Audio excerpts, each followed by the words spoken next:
Dr. Hala Enara, our political analyst. Good morning, doctor. And we are going to start from Al-Akhbar this time, where we read the draft laws of youth and the media syndicate before the parliament, penalties to face riots in the football games and other sports activities, and guarantees for the freedom of media and fixing the media performance. At last, the parliament is going to perform or practice its job. Better late than never, because we do have a lot of laws which should be ratified by the parliament, and when those laws are already ratified, its implementation, I think it's going to take us to another step forward in the road, first of democracy, second of progress. If you may elaborate, ma'am. Yes, first they may enact the rules that came in our constitution. They need laws. Many laws need to be amended, and they are more important, in fact, than the youth law. The youth law is important, of course, but there are more important laws that needs the parliament. I think they are tackle them very quickly. On equal foot. It is important, but it's a comprehensive issue. I mean, we cannot say that this law is important and this one is less important. I mean, it's as I said, it's a comprehensive story. Law as a whole is important, but I mean that there are many important laws in need of tackling by the parliament very quickly. You mean prioritize? Yes, yes. Yeah. From Al-Akhbar front page, we continue to read Sameh Shukri. Sameh Shukri says, no Saudi mediation between Egypt and Hamas. Sudan, no differences with Sudan, and the meeting of the Supreme Joint Committee to take place soon. Shukri conveys Egypt's messages to the whole world from the seat of the President of the UN Security Council. Permanent coordination with the United States in preparation for the Vienna conference to tackle both Libya and Syrian crises. The same issue is tackled in Al-Masri al-Yawm, where we continue to read. The foreign minister says, no rapprochement with Hamas and no crisis with Italy. The Renaissance Dam negotiations are progressing in a satisfying way. Halab and Shalatin are Egyptian. Shukri says our only rapprochement to the crisis Syria is to preserve what's left of the state. Foreign Ministry spokesperson Councillor Ahmed Abu Zaid said the extended meeting between Foreign Minister Sameh Shukri and his American counterpart John Kerry tackled enhanced bilateral ties in addition to a number of regional and international issues of mutual concern, topping the list the developments in Syria and Libya. Ma'am, only 2 days ago, also, Egypt received the first batch of the armored vehicles from the United States to protect our soldiers and our security personnel in general from roadside bomb. And on the political or diplomatic level, there's this meeting between the two foreign ministers. How do you see the strategic ties between Egypt and the United States? And if even we have differences, these differences may affect the relations, or this is normal among allies? It's normal among allies, but it affected relations for some time. But we have seen many American officials saying that Obama's administration is wrong in its tackling, in its dealing with Egypt, that the United States cannot afford to lose Egypt as a key ally in the Middle East. Yes. And they were pressing that there must be a change in the way the United States is dealing with Egypt. And we have seen kind of change in dealing with Muslim Brotherhood, this issue of Muslim Brotherhood and the rights, and looking at terrorists in Egypt as people subject to human rights laws, and looking at terrorists in Egypt, in Europe, I mean, and in the West, as terrorists that must be dealt with violently. This dual standard. Yes. But there is differences inside the administration itself. Inside the American officials themselves, because whoever has enough experience knows that the United States cannot lose Egypt. Egypt is a key and pivotal country in this region. They cannot do without it. No matter if they depend on Israel, if they cooperate with Turkey, if they have reconciliation with Iran. To take it from here, ma'am, diversity of relations, and in this issue in specific, I think our leadership and our diplomacy is playing a fair game. Yes, I think, of course. do you think that, is it now clear to the whole world, to the big powers, that having strategic ties with the United States does not mean that we should decrease the level of our ties, the deeply rooted ones with the East, for example, with Russia, China, or with other mega or big powers like Europe, you know, how we had this balance in your opinion? In fact, diversifying Egypt's relations and not depending on the United States only made them understand that we can live without them, but they need Egypt. If even they give us grants, if even they give us arms, whatever they give Egypt, this is a part of Camp David agreement, and this is a commitment for them. It's not like a present. It's not a gift. This is a commitment of a big power to do something. Ma'am. This is their part, and they have to do it. To add to what you have just said, ma'am, there are 10,000 Americans are working in the American military aid to Egypt. Yes. America is now suffering from a growing problem in job rates and in unemployment rate. So it's mutual respect and mutual interests. But as a message to the international community, is it clear now? Of course, it's clear, because if the United States is angry with Egypt, if it's looking at it as we don't obey the orders of the United States, they know that other nations, other states are ready to cooperate with Egypt. Other countries are ready to do the work the United States is eager to do so. And are eager, of course, because there are many chances in Egypt and they will benefit. And the United States benefit even for the aid. They say that we give Egypt, for example, $1 billion aid. But how much of this aid goes back to the United States in jobs, in arms purchase, in many things? They go back. What Egypt really takes is not so much as they portray it, is not that huge. Yeah, amen to that. Let's move to Al-Yom Al-Saba, where we read its main banner. For the 10th time, the state faces the mafia of the US dollar, arresting gangs which collected $175 million from the savings of the Egyptian expats. The public funds prosecution reveals the methods of the gangs between Kuwait and Upper Egypt and the nets inside and outside the country, and their methods of smuggling the money in an illegal way after changing them into pounds. And sources say the defendants harm the economy. Of course, amen to that. Another war waged, against Egypt and against the Egyptian economy, against the Egyptians, with the black market and the American dollar issue. Is it politicized too?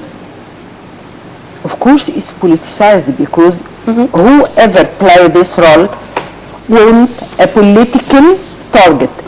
They set their eyes on the rule of Egypt. If we don't rule, we must destroy this country. Yeah. And they are doing everything they can to hurt Egypt.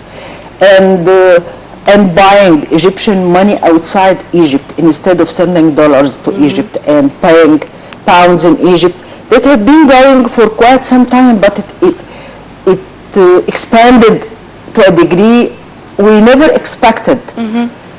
And of course, people look at what they get. Yes. If you are working to safeguard your future and to do something for your family, and someone comes to tell you that he will give you more than the state. Not all the people are wise enough to understand that this state may be destroyed in this way. Yes. They are short-sighted. They don't look outside their very small circle, outside their benefits, their direct benefits. But if they think even their direct benefits will be hurt because their families live in Egypt. Yes, amen to that. From Al-Akhbar, page 3, we read some local news. Importing 80,000 tons of rice to provide the needs and control the prices. Dr. Khalid Hanafi, the Minister of Supply, says expeditions for goods into different government rates with fixed prices in preparations for the holy month of Ramadan. The government decides to import 80,000 tons of rice immediately, and Prime Minister Engineer Sharif Ismail revises the measures of controlling the market ahead of the holy month of Ramadan. Happy Ramadan. In 3 weeks you are going to do Ramadan, inshallah. To you too, and to all Muslims. And how do you see the government performance before the holy month of Ramadan? In fact, Khalid Hanafi, especially Khalid Hanafi, Yes. is doing a very good work, and we have seen many problems that were looking as critical problems that can never be solved at his hands. Yes. He's dealing with the problems in a logical way. He doesn't have much propaganda, but we don't have gas pipes problems now. We don't have bread problems now. And if prices are rising, they are rising in the whole world, in fact. But this is the responsibility of the government to provide the needs of the people, because they are asking farmers not to plant rice because of the problem of water now. They must bring it from outside Egypt. And they are doing this. But the coordination between the Ministry of Supply, the Ministry of Agriculture, of course the armed forces, with the outlets of the armed force distributed all over the country, all over Egypt, I think that this is a step forward, ma'am. Yes. For example, about the wheat issue. Now we are trying to build new silos. I mean, I saw it myself. Tons of wheats, we don't know or where to store them. This is another story. We have not expected that it's going to work this way. In fact, this is first time when we see that the armed forces role in providing supplies for the people. And we see their cars everywhere. And in fact, they solved a very big problem. Amen to that, because ma'am. when the Yes. government is falling, the armed forces feel the gap. And the fill the people gap. feel the difference, and feel the difference in prices. But in the wheat problem, there had been reports that there were differences between the Agriculture Ministry and the Supply Ministry on... What I've seen myself, Yes. rumors. It's not about disputes or differences. It's about where to store them. Not to lose, because if we are going to store the wheat in the old silos, we are Yes. going to lose about 20% of the wheat, and of course this is not acceptable. We need Prophet Joseph. Yes.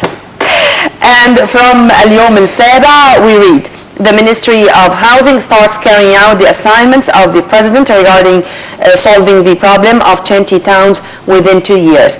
While President Abdel Fattah al-Sisi was inaugurated the units in Badr City, in addition to other places through video conference, he said a very important statement, which the shanty towns or the slums, this problem should be completely solved in 2 years, because this is a danger, or the society is exposed to a real danger whenever those slums are there. Yes. 2 years, do you think that we can do this in 2 years, or this is a very short period of time relatively? It's a short period, but if we really have the will, we can do this, of course. And it's not a problem, it's a catastrophe, these shanty Yes. towns. If we know that 20 million Egyptians are living in shanty towns. More than 20% of the population. Yes. And it's distributed all over Egypt, by the way. It's not only Yes. around Greater Cairo.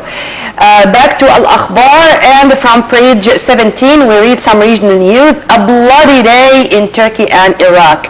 14 killed and wounded from the Kurdish fighters in a blast in Diyarbakir. Turkish army kills 21 others in clashes southeast of the country, and 37 killed and wounded in a shooting at a coffee shop in Iraq. And this came after bloody bombings which unfortunately claimed the lives of more than 100 Iraqis, and all those blasts were claimed by Daesh terrorist group. why it's flourishing this way? In fact, in Iraq, it never stopped, and our hearts are bleeding for the lives lost every day in Iraq and Syria.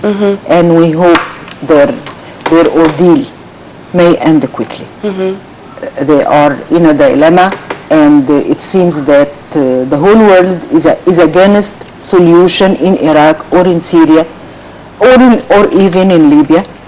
They are against Arab world settling or having